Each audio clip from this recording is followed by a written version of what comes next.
Halo guys, welcome back to my channel DCHW. Oke, di video kali ini saya ingin mencoba menginstal yaitu ROM AOSP Extended atau AX dengan Android 10 di Redmi Note 5 atau Wired. Di sini saya sudah mendownloadnya dan ukurannya itu relatif kecil.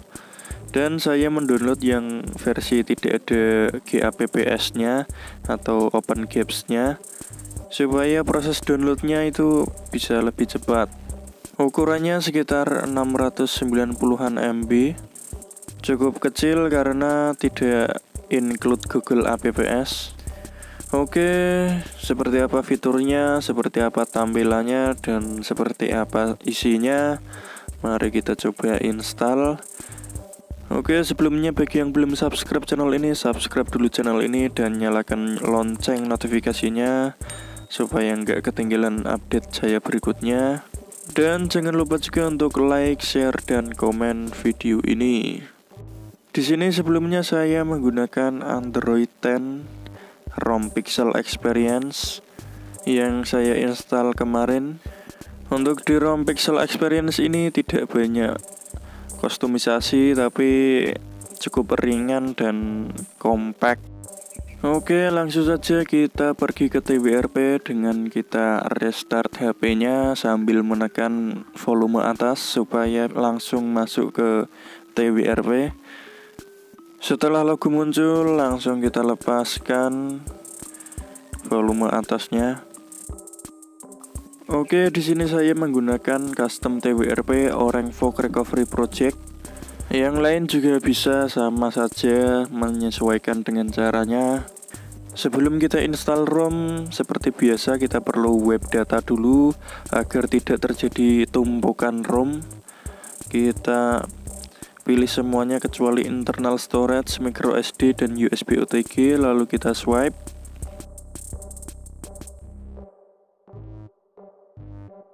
Setelah kita sudah wipe, maka HP kita sudah bersih dari ROM.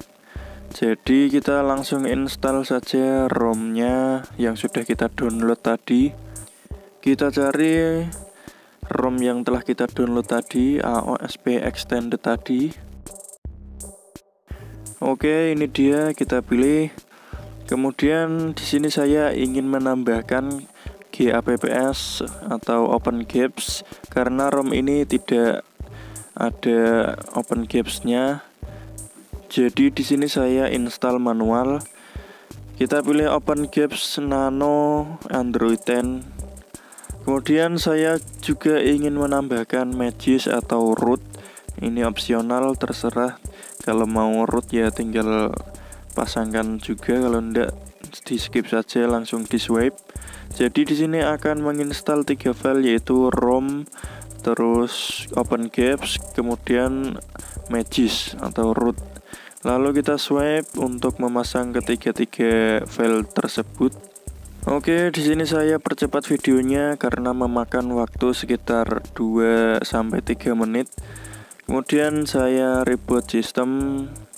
Atau kalau mau web caches dulu ndak apa-apa, bersihkan sampah dulu bekas instalasi ROM. Oke, saya langsung reboot sistem. Seperti apakah ROM AX ini, apakah ada perubahan di Android 10 atau tidak. Untuk buat animationnya itu sama seperti di ROM AX yang versi sebelumnya.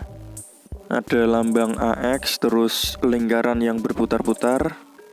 Proses pertama kali booting ini memakan waktu sekitar 3 menitan. Saya percepat. Oke, di sini sudah masuk ke tampilan awal setting awal Android. Dan di sini sudah terdapat bahasa Indonesia tentunya karena ini global. Oke, saya akan skip untuk setting awal ini. Dan seperti inilah tampilan awal dari AOSP Extended yang belum dioprek-oprek. Jadi seperti AOSP pada umumnya. Untuk wallpapernya itu sudah ganti dari lambang AX ini menjadi seperti angka 7. Oke, setelah ini kita cek isinya apa saja. Kita lihat di pengaturan, lalu kita cek performanya seperti apa. Oke, untuk aplikasinya di ROM AX ini tidak ada perekam layar ataupun perekam suara. Kita perlu mendownload aplikasi yang kita butuhkan. Oke, kita lihat di tentang ponsel. Ini sudah memakai Android 10. Tingkat patch keamanan di 1 Januari 2020 dan menggunakan kernel 4.4 205 plus, kernel standar sepertinya. Oke, nanti kita cek saja performanya seperti apa kernel ini. Dan di sini untuk kustomisasi ada menu untuk extension. Di sini kita bisa mengubah-ubah seperti status bar ataupun yang lainnya sesuai hati kita. Untuk kustomisasi pada umumnya juga sama di AOSP, dan di sini bedanya cuman tampilannya itu berbentuk tab. Jadi untuk status bar disendirikan, untuk HS panel disendirikan, dikelompokkan masing-masing intinya. Dan kita buka tab navigation, ini kok kosong, saya juga kurang tahu kenapa tidak ada isinya. Apakah ini sebuah bug atau gimana? Untuk tab navigation itu tidak ada isinya. Oke, kita menuju ke setelan sistem. Di sini sudah ada opsi developer tanpa kita harus membukanya di tentang ponsel. Dan kita lihat RAM, ini sangat lega sekali, cocok buat multitasking. Bebasnya sampai 2,5 GB, terpakai cuman 1,4 GB. Ini sangat lega sekali buat yang suka multitasking. Ini cocok banget. Tapi tidak tahu juga nanti setelah diisi aplikasi-aplikasi apakah masih lega seperti ini atau tidak.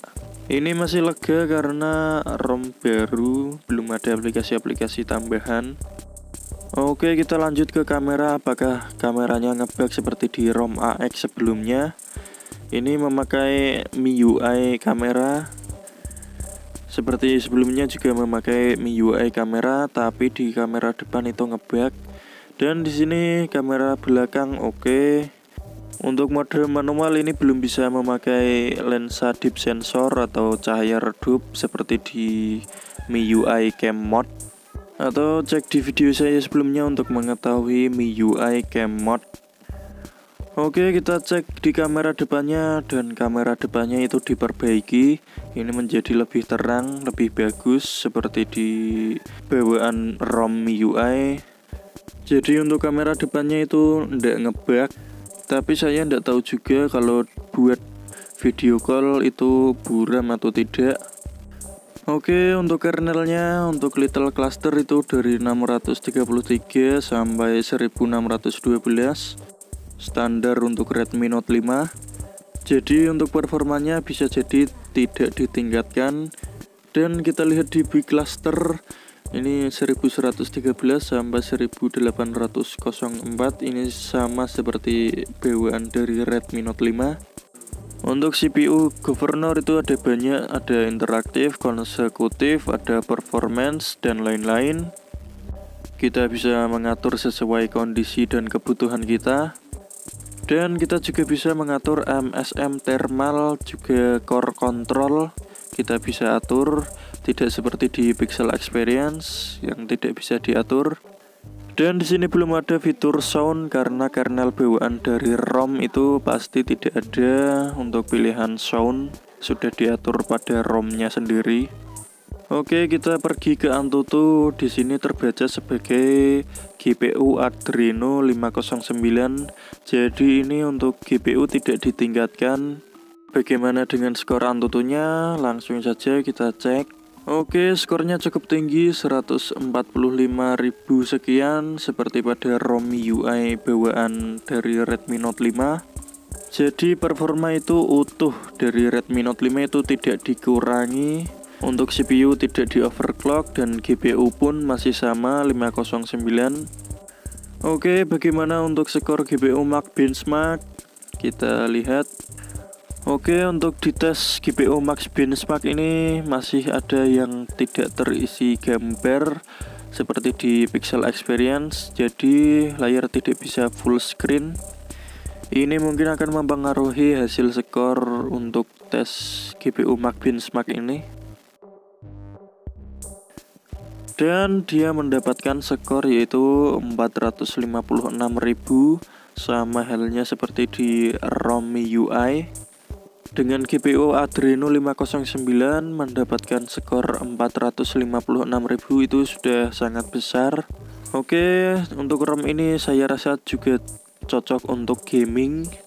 Jadi kesimpulannya ROM ini cocok buat multitasking dan juga gaming karena RAM-nya itu lega dan performa GPU-nya itu juga cukup lumayan. Untuk baterai itu relatif tergantung penggunaan pemakainya. Oke, saya rasa cukup untuk video kali ini. Mohon maaf bila ada salah kata ataupun kekurangan. Terima kasih telah menonton video ini sampai akhir. Tonton juga video menarik lainnya dari channel ini. Bagi yang belum subscribe channel ini, subscribe dulu channel ini dan nyalakan lonceng notifikasinya biar tidak ketinggalan update berikutnya dari channel ini. Dan jangan lupa juga untuk like video ini, share kepada teman kalian, dan rekomendasikan channel ini. Mari kita tingkatkan eksistensi dari channel ini supaya channel ini bisa terus berkembang dan bermanfaat untuk semuanya. Oke, sampai jumpa di video berikutnya. Bye-bye.